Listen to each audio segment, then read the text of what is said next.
ले तो आए हो हमें सपनों के गाँव में, प्यार की छाँव। फिल्म इतिहास की एक अभिनेत्री ऐसी थी जिसके सांवले रूप ने दर्शकों के बीच तहलका मचा दिया था।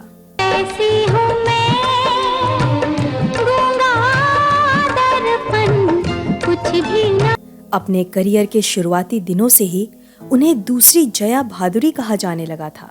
राम सिया राम, जय जय राम, राम। जब भी खत पर बना कोई गाना याद करना हो तो तुरंत ही ये गाना जहन में आता है।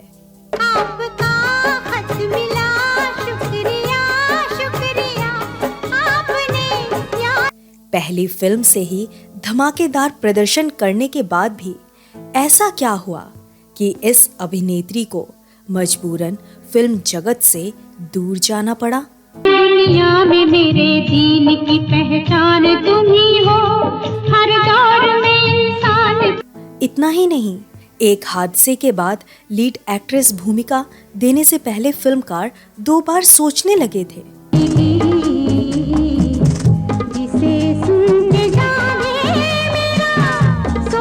मानती हूँ मैं अच्छी नहीं हूँ, मुझ में अहंकार है, अभिमान है, लेकिन क्या जरूरी था। नमस्कार, आदाब, सत श्री अकाल। हेलो दोस्तों, मैं हूँ आपकी ऋषिता और स्वागत है आपका अपने चैनल में जिसे कहते हैं biography and real life story. अभी तक आप पहचान गए होंगे कि हम मशहूर अदाकारा रामेश्वरी की कहानी सुनाने वाले हैं। जी हाँ, ये वही अभिनेत्री हैं जिसे देखकर खुद रेखा ने इनके साथ काम करने से इनकार कर दिया था। दरअसल किस्सा उस दौर का है जब रामेश्वरी पुणे में एक्टिंग की शिक्षा ले रही थी। एक दिन वो शूटिंग देखने राजश्री फिल्म्स के सेट पर गई। वहां रेखा तपस्या नामक फिल्म की शूटिंग कर रही थी। सौभाग्य से फिल्मकार ने रामेश्वरी को रेखा की छोटी बहन का किरदार निभाने को कहा। रामेश्वरी ने तुरंत ही वो ऑफर अपना तो लिया, पर जब रेखा ने उन्हें देखा तो फिल्मकार से बोलने लगी कि रामेश्वरी दिखने में बहुत खूबसूरत है, उसे लीड एक्ट्रेस बनना चाहिए। अगर वो साइड एक्ट्रेस बनेगी तो उसका करियर बर्बाद हो जाएगा। रामेश्वरी के हाथों से तपस्या फिल्म छूटने के पीछे की यही वजह थी। परंतु सौभाग्य ये भी था कि खुद राजश्री फिल्म के ओनर बड़जात्या ने उन्हें अगली फिल्म के लिए लीड एक्ट्रेस बनने का मौका दिया। वो फिल्म सुपरहिट हुई और रामेश्वरी रातों रात स्टार एक्ट्रेस बन गई। 1977 में रिलीज हुई उस फिल्म का नाम था दुल्हन वही जो पिया मन भाए। 6 जनवरी 1958 को आंध्र प्रदेश के काकीनाडा शहर में जन्मी तल्लूरी रामेश्वरी अपने माता पिता की 2 बेटियों में से सबसे छोटी बेटी थी। उनके पिता भास्कर रुडू सरकारी अधिकारी थे, तो वहीं माता लक्ष्मी कांतामी घर संभाला करती थी। माता पिता ने अपनी दोनों बेटियों को अच्छे संस्कार देने में कोई कसर नहीं छोड़ी और उनकी इच्छा थी कि दोनों बेटियां उच्च शिक्षा लें। रामेश्वरी की बड़ी बहन कृष्णा पढ़ाई में तेज थी। शुरू में वो अपनी बहन को ही अपना रोल मॉडल मानती थी। आगे चलकर कृष्णा के बदौलत रामेश्वरी का सपना पूरा हुआ था। उनके पिता गांधीवादी थे, इसलिए उन्होंने अपनी बेटियों को भी खादी के कपड़े पहनने की आदत लगाई। परंतु जब बेटी 10 साल की हुई तो उन्हें अपने मन के हिसाब से कपड़े पहनने की इजाजत मिल गई। रामेश्वरी के लिए ये सबसे बड़ा रोमांचक था, क्योंकि वो छुप छुप कर नेल पॉलिश लगाती थी। इस बात के लिए भी पिता उन्हें डांटते थे, पर 10वें बरस के बाद दोनों बहनों के लिए दुनिया बदल गई थी। 9वीं कक्षा पास करने के बाद रामेश्वरी को अपने परिवार के साथ तिरुपति बसना पड़ा। वहां जाकर कृष्णा ने मेडिकल फील्ड में दाखिला भरा। एक दिन कृष्णा के कॉलेज में एक तेलुगु फिल्म की शूटिंग हो रही थी। कृष्णा अपनी बहन रामेश्वरी को भी शूटिंग दिखाने वहां लेकर गई। कैमरा और कैमरे के सामने अभिनय कर रहे अभिनेताओं को देखकर रामेश्वरी सोच में पड़ी। उन्हें इस फील्ड में अपना करियर दिखने लगा। वो सब इतना रोमांचक था कि उस पल को याद करते हुए खुद रामेश्वरी कहती हैं, कोडेनागु फिल्म की शूटिंग हो रही थी, जिसमें शोभन बाबू, चंद्र मोहन, लक्ष्मी चंद्रकला, राजा बाबू जैसे मेरे मन पसंदीदा कलाकार थे। वे लोग कैमरे के सामने बिल्कुल साधारण दिख रहे थे। उस फिल्म के क्रिएटिव डायरेक्टर ने हम लड़कियों को एक सीन में एक्टिंग करने का मौका भी दिया। जब उन लोगों ने मुझसे पूछा तो मैंने कहा कि पिताजी की अनुमति लेने के बाद ही एक्टिंग करूंगी। पिता ने भी डायरेक्टर प्रकाश राव का नाम सुनकर तुरंत इजाजत दे दी। मेरे मन पसंदीदा कलाकारों के साथ एक्टिंग करके मुझे बहुत खुशी महसूस हुई थी। फिल्म मेकिंग का ये अजूबा देखकर रामेश्वरी बहुत प्रभावित हुई। सौभाग्य से एक मैगजीन में उन्होंने FTII का विज्ञापन देखा। पिता को पूछने से पहले उन्होंने बहन को अपने पक्ष में ले लिया। उन्हें तो अपने शहर के बाहर निकलने की इजाजत नहीं थी। ऐसे में पुणे जाकर अभिनय का प्रशिक्षण लेना दिन में सपना देखने जैसा था। परंतु इस काम को आसान करने में बहन कृष्णा मददगार साबित हुई। FTII में एडमिशन लेने से पहले ऑडिशन देना पड़ता है, परंतु इस काम को करने के लिए थोड़ी बहुत एक्टिंग की जानकारी होनी होती है। इसलिए बहन के साथ मिलकर रामेश्वरी ने अपने शहर के कुछ फिल्मकारों से मुलाकात की। उनसे कान मंत्र लेकर रामेश्वरी ने ऑडिशन की तैयारी की। बेटियों की करामत देखकर पिताजी नाराज हुए नहीं, बल्कि उन्होंने खुद उनका टिकट निकाला और प्यार के साथ उन्हें ट्रेन से रवाना किया। पिता का सपोर्ट देखकर रामेश्वरी को बड़ी खुशी महसूस हुई और उन्हें दुख भी था कि वो अपनी बहन के जैसे पढ़ाई लिखाई में आगे बढ़ नहीं सकी। एक तरफ बहन मेडिकल लाइन में थी तो दूसरी तरफ छोटी बहन मात्र 10वीं तक पढ़ सकी। वो साल था 1973 का।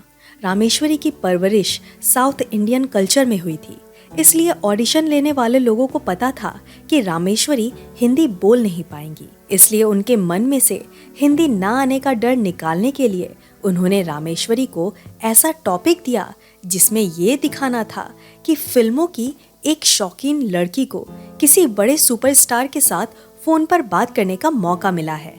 इस ऑडिशन को रामेश्वरी ने बड़ी खूबसूरती के साथ न्याय दिया। उन्होंने चेहरे पर हूबहू एक्साइटमेंट लाकर दिखाया और इस एक्साइटमेंट के चलते उन्होंने ऐसा दिखाया कि कैरेक्टर इतना खुश है कि उस सुपरस्टार से फोन पर सही ढंग से बात भी नहीं कर सकी। ऑडिशन में रामेश्वरी ने बड़ी होशियारी के साथ अपनी खामी को छुपा दिया। इस बात की वजह से उनका FTII में एडमिशन हुआ और अभिनेत्री बनने के सभी दरवाजे खुल गए। तो इस तरीके से बड़ी बहन कृष्ण तिरुपति के लिए रामेश्वरी को वहीं छोड़कर रवाना हो गई। पुणे में आने के बाद रामेश्वरी ने न सिर्फ भारतीय बल्कि विदेशी फिल्मों का भी अध्ययन किया। भारत में फिल्मों का योग शुरू होने से पहले हॉलीवुड के कुछ प्रसिद्ध कलाकारों ने यूरोप और एशिया में काफी लोकप्रियता हासिल कर ली थी। ग्रेटा गार्बो, अवा गार्डनर, ग्रेस केली जैसे कलाकारों की फिल्मों से उन्होंने अभिनय सीखा। वहीं फ्रेंच और पॉलिश सिनेमा के दर्शन भी उन्होंने किए।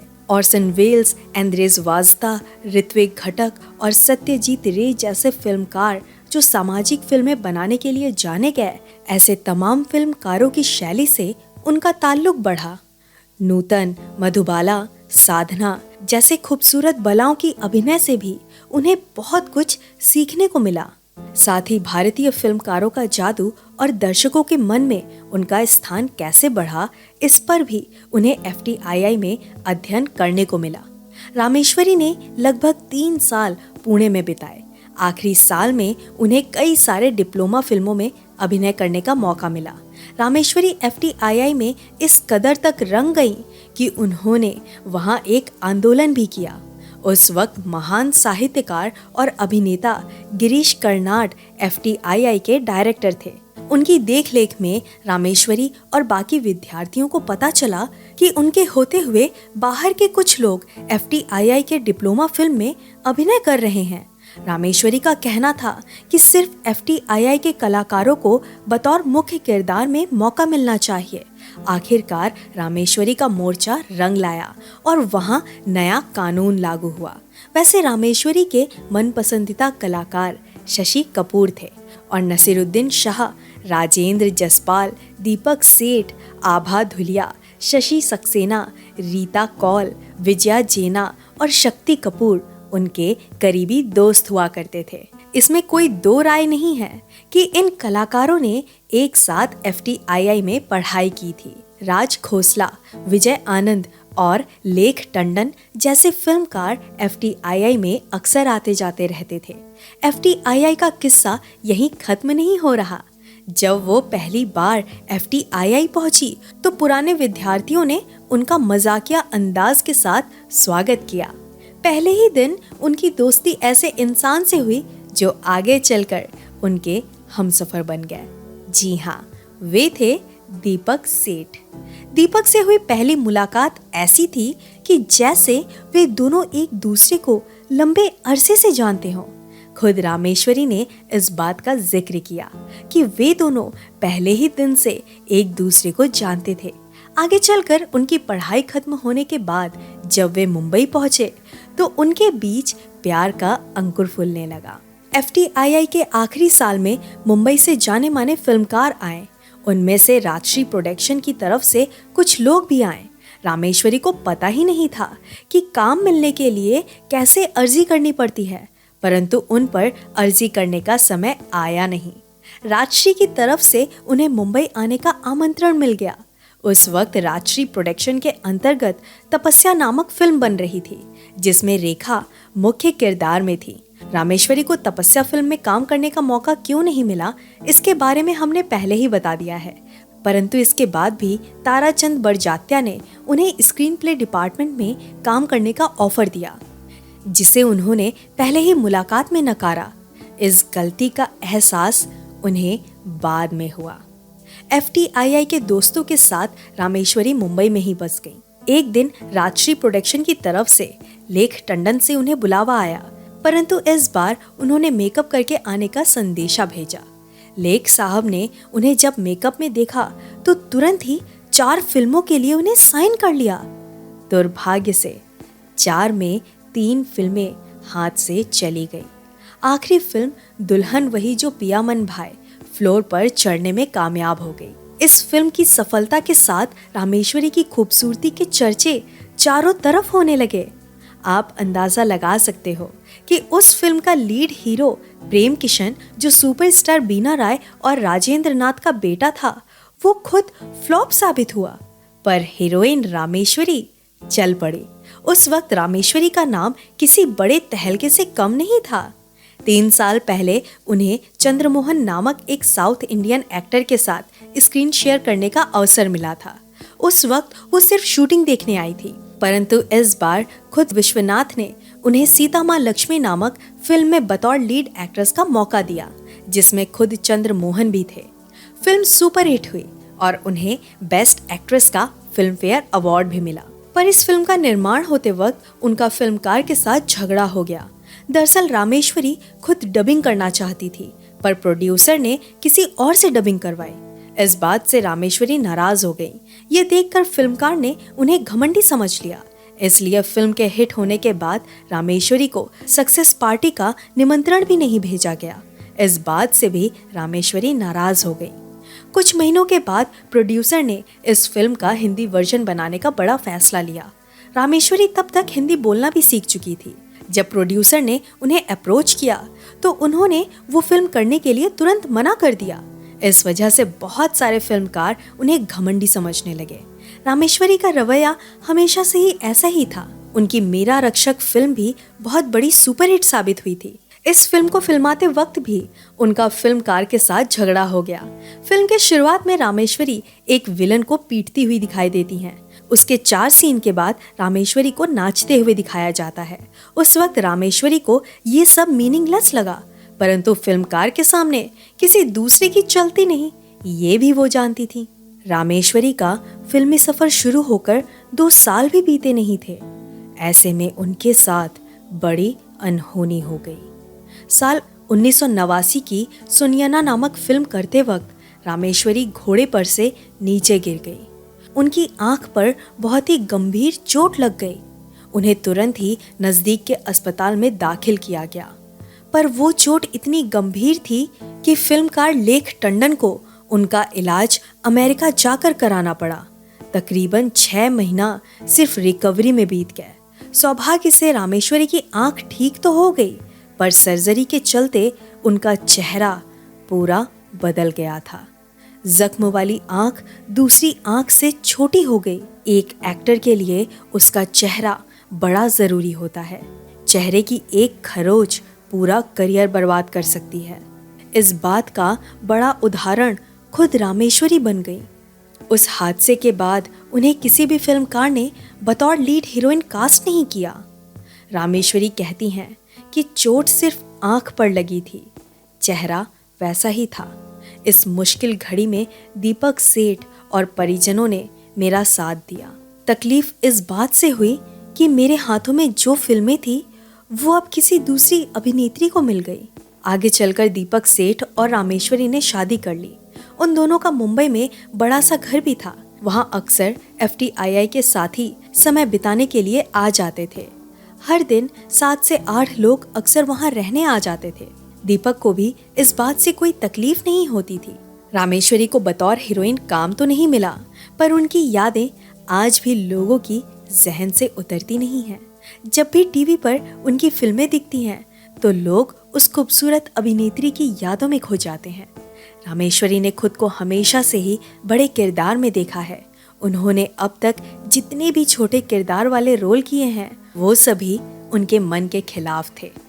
80 और 90 के दशक में उन्होंने अपने दोस्त को लेकर फिल्में बनाने का फैसला किया, पर ये आइडिया पूरी तरह से नाकामयाब साबित हुआ। इसलिए उन्होंने बिजनेस की तरफ रुख अपनाया। आज के दौर में रामेश्वरी निमली नेचुरल नाम से ब्यूटी प्रोडक्ट्स बनाने का बिजनेस कर रही हैं। उनके दोनों बच्चे सूर्या और भास्कर अभिनय क्षेत्र से दूर अन्य क्षेत्र से जुड़े हुए हैं।